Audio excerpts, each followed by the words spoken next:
bienvenue dans la vidéo de la semaine. J'espère que vous allez bien et que tout va pour le mieux. Sinon, que ces vidéos précédentes que nous avons fait précédemment ont été une bénédiction pour vous. En tout cas, nous avons fait juste une petite pause concernant les vidéos que nous étions en train de faire concernant les bonnes habitudes. Nous sommes juste en train de parler de certaines choses que nous devrions faire en tant qu'enfants de Dieu, en tant que jeunes du bon berger, ce que tu devrais faire lorsque tu fais face à une situation, une circonstance difficile. Nous avons évoqué Philippiens. Je voudrais vraiment que tu retournes dans le livre de Philippiens, s'il te plaît. Livre de Philippiens, le chapitre 4, le verset 6. Ouvre ta Bible et tu vas voir ce verset encore une fois. Il dit, ne vous inquiétez de rien, mais en toute chose, faites connaître vos besoins à Dieu par des prières, des supplications, des actions de grâce, et la paix de Dieu, qui surpasse toute intelligence, garde vos cœurs et vos pensées en Jésus-Christ. Tu as vu? Nous avons vu dans 1 Pierre, le chapitre 5, le verset 7, précédemment, que le Seigneur dit, décharge sur lui, une fois pour toutes, tous tes soucis, il prendra soin de toi. Mais maintenant, comment faire? Comment faire pour se décharger? Philippiens nous dit comment faire. En priant. C'est par le biais de la prière, tu utilises le moyen de la prière pour te décharger sur Dieu et remettre cette circonstance, cette situation entre les mains de ton Dieu. Tu ne fais pas non seulement ça, mais tu attends que Dieu va agir. Tu vois, c'est en deux parties au fait. Comment faire? Il dit, ne vous inquiétez de rien, le verset 6. Et ensuite, le verset 7, il dit la paix de Dieu. Tu vois, tu ne pourras pas être dans la paix, être dans le repos, être dans le shalom de Dieu, tant que tu ne remets pas cette situation entre les mains de Dieu. Comment te décharger? Comment le remettre? En priant, en disant, papa, je viens vers toi au nom de Jésus. Je te remets cette situation entre tes mains. Et je sais, Père, en accord avec ta parole, comme je te demande, tu vas agir. Si c'est la maladie, tu dis, Seigneur, je sais que par ton sacrifice, tu as versé ton sang. Non seulement pour nous réconcilier avec le Père, pour nous donner le pardon du péché, tu nous as donné aussi la guérison. Alors je vais te remercier pour la guérison. Et alors il est écrit dans Marc le chapitre 16, il dit, imposez les mains aux malades et ils seront quoi? Guéris. Tu dois croire en cela. Peu importe la situation que tu as, peu importe les circonstances, va vers ton Père et demande-lui de l'aide. Et crois-moi, il ne restera pas sourd et encore moins insensible à tes besoins. Dieu agira. Oui, je suis en train de te dire, Dieu agira. À chaque fois, tu sais, j'aime bien quand tu regardes la vie de Jésus, ce n'est pas juste simplement des histoires. Lorsque tu lis les évangiles, lorsque tu vois la vie de Jésus, et même il y a un moment dans les évangiles, Philippe disait, Jésus, montre-nous le Père. Et là, Jésus se retourna vers Philippe en disant, ne vois-tu pas le Père tout ce temps que je suis avec toi? Quand je marche, c'est le Père qui marche au travers de moi. Tu vois, lorsque tu regardes Jésus, tu vois Dieu. Et qu'est-ce que Jésus faisait? Il allait rencontrer les gens, il allait aider les gens, il allait bénir les gens, il allait guérir les gens, il allait libérer les gens. Et c'est ce que Jésus va faire. C'est ce que Jésus va faire. Tu sais, Malachie le chapitre 3, le verset 4 dit que je suis l'Éternel, je ne change pas. Hébreux le chapitre 13, le verset 8 dit, Jésus est le même hier, aujourd'hui et éternellement. Excuse-moi. Ce qui veut dire que ce Dieu que tu sers, ce Sauveur et Seigneur que tu adores, n'a pas changé. Il est toujours le même. Toujours le même quoi? Acte 10, 38. Comment Dieu a oint du Saint-Esprit Jésus-Christ de Nazareth, allant de lieu en lieu, faisant du bien, guérissant tous ceux qui étaient malades. Excuse-moi. Et c'est ça ton Dieu. Alors je voudrais vraiment t'encourager. Tu sais, je ne vais pas encore aller plus loin si ce n'est que te dire. Première chose, tu dois apprendre à remettre la situation entre les mains de Dieu. Ça, c'est la première chose. Deuxièmement, tu remets la situation entre les mains de Dieu par le biais de la prière. Troisièmement, lorsque tu as prié, tu dois croire que Dieu t'a entendu. Tu dois croire que Dieu t'a entendu. Oui, je vais vraiment, vraiment, vraiment mettre ça dans ton cœur. Et confiance en Dieu. Et la foi en Dieu. Dieu agira. Et donc on va retourner dans le livre de Jacques. Depuis le début, je voulais commencer à lire ce verset. J'espère pouvoir le lire aujourd'hui. En tout cas, livre de Jacques, le chapitre 5. Je vais te montrer la puissance de la prière, tu sais. Et il n'a pas dit la puissance de la prière des pasteurs. Il n'a pas dit la puissance de la prière du prophète ou un serviteur de Dieu. Non, non, non, non, non, non. Ici, c'est assez intéressant. Lorsque tu lis le livre de Jacques, le chapitre 5, On avait commencé à partir du verset 13, si je ne me trompe pas. Jacques, le chapitre 5. Hallelujah. Et le verset 13, je vais le trouver. C'est le temps de m'habituer avec ma Bible. Gloire à Dieu.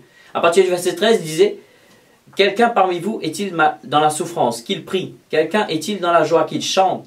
Quelqu'un parmi vous est-il malade, qu'il appelle les anciens de l'Église et que les anciens prient pour lui en loyant d'huile au nom du Seigneur? La prière de la foi sauvera le malade et le Seigneur le relèvera. Et s'il a commis des péchés, il lui sera pardonné. » Je voudrais attirer ton attention concernant la première partie de ce verset 15. Jacques, le chapitre 5, le verset 15. Il dit, « La prière de la foi sauvera le malade. » Et ensuite, le verset 16 dit, « Confessez donc vos péchés les uns aux autres et priez les uns pour les autres afin que vous soyez guéris. La prière fervente du juste a une grande efficacité. » Il dit, la prière va guérir les malades et la prière a une grande efficacité. Tu vois, la prière, c'est pas juste une thérapie. C'est pas juste pour soulager ton mal, soulager ta conscience des douleurs que tu es en train de vivre. Non, la prière est quelque chose de réel. Quelque chose que tu peux faire. Lorsque tu le fais, Dieu t'écoute et Dieu t'entend. Il ne faut pas hésiter. Ne crois pas que ça va embêter Dieu. Non, bien au contraire.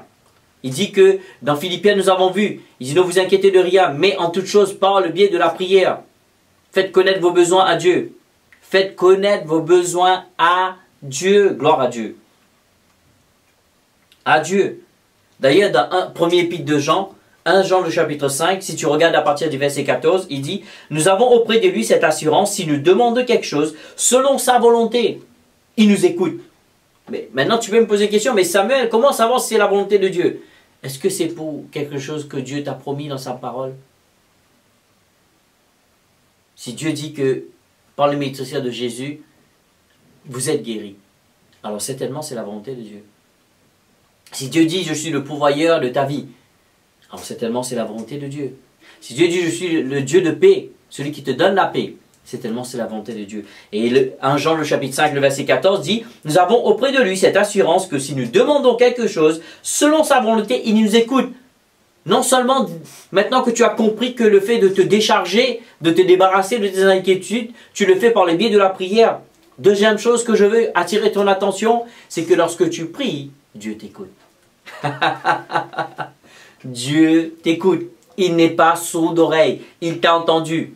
Et ensuite, le verset 15 du même chapitre, 1 Jean le chapitre 5, le verset 15. Si nous savons qu'il nous écoute, quelque chose que nous lui demandons, nous savons que nous possédons la chose que nous lui avons demandée. Est-ce que tu vois cela? Tu te débarrasses, tu te décharges sur Dieu par le biais de la prière. Tu sais maintenant que Dieu t'écoute parce que tu pries selon sa volonté. Et maintenant, parce que tu sais qu'il t'écoute, tu sais ce que tu as reçu, ce que tu as demandé. Tu vois, ne laisse pas le mensonge du diable t'envahir. Ne laisse pas les mensonges du diable te faire douter de Dieu, douter de sa capacité, de sa parole, de sa puissance et de ce qu'il peut faire dans ta vie. Tu sais, maintes et maintes fois, j'ai vu Dieu, je suis toujours en train d'être émerveillé de voir comment Dieu agit dans ma vie, comment Dieu agit dans la vie de ceux et celles que je côtoie tous les jours. Tu sais, Dieu est un Dieu de puissance, Dieu est un Dieu de miracles, Dieu veut faire des grandes choses dans la vie de tous ses enfants. Alors, s'il te plaît, je vais terminer avec cette dernière vidéo, espérant que cela t'a aidé. Ne te stresse pas, ne te décourage pas, décharge-toi sur Dieu, mets toutes les inquiétudes entre les mains de Dieu, laisse Dieu t'envahir de sa paix et prie. Et maintenant que tu as prié, tu sais que tu as prié selon sa volonté, tu sais que Dieu t'écoute. Et si tu sais que Dieu t'a écouté, c'est que tu as déjà obtenu, tu dois croire que ce que tu as demandé à Dieu, Dieu te l'a donné. Et je voudrais terminer, gloire à Dieu, avec un dernier verset. Il ne me reste pas beaucoup de temps en tout cas. Il me reste même quelques secondes, gloire à Dieu. Je vais trouver ce verset, gloire à Dieu. Le psaume 18. Psaume 18, le verset 30, il dit « Avec toi je me précipite sur un troupeau en armes, avec mon Dieu je franchis une muraille. » Mais j'ai regardé la traduction parole de vie. Parole de vie, psaume 18, le verset 30, version parole de vie, dit « Avec toi je peux attaquer mes ennemis. Avec mon Dieu je peux franchir la muraille de la ville. » Voilà ce que l'auteur dit. Avec toi, je peux attaquer mes ennemis. Alors lève-toi maintenant. Attaque tes ennemis avec Dieu. Parce que Dieu est avec toi. Si Dieu est avec toi, Dieu est pour toi. Aucun diable, aucun démon ne peut être contre toi. Alors jeune du bon berger, je veux vraiment t'encourager. Lève-toi et bats-toi. Écoute ce psaume qui dit. Je vais terminer avec ce psaume. Psaume 18, verset 30. Avec Dieu, je peux attaquer mes ennemis. Répète-le. Avec Dieu, je peux attaquer mes ennemis. Ne te décourage pas. Va dans la parole de Dieu. Cherche les promesses de Dieu. Et prie Dieu avec les promesses de Dieu. Dis Dieu, tu as dit dans ta parole. Merci maintenant que tu vas le faire. Et attaque tes ennemis. Que ce soit les problèmes financiers, que ce soit les problèmes de santé, que ce soit des problèmes de famille, peu importe. Attaque tes ennemis parce que Dieu est avec toi et tu sortiras victorieux et victorieuse. En tout cas, je vous remercie pour votre temps. Désolé d'avoir dépassé un peu. Mais en tout cas, c'était des choses qui étaient sur notre cœur pour pouvoir partager avec vous. Nous vous remercions pour votre écoute. Nous vous disons que Dieu vous bénisse et à très bientôt.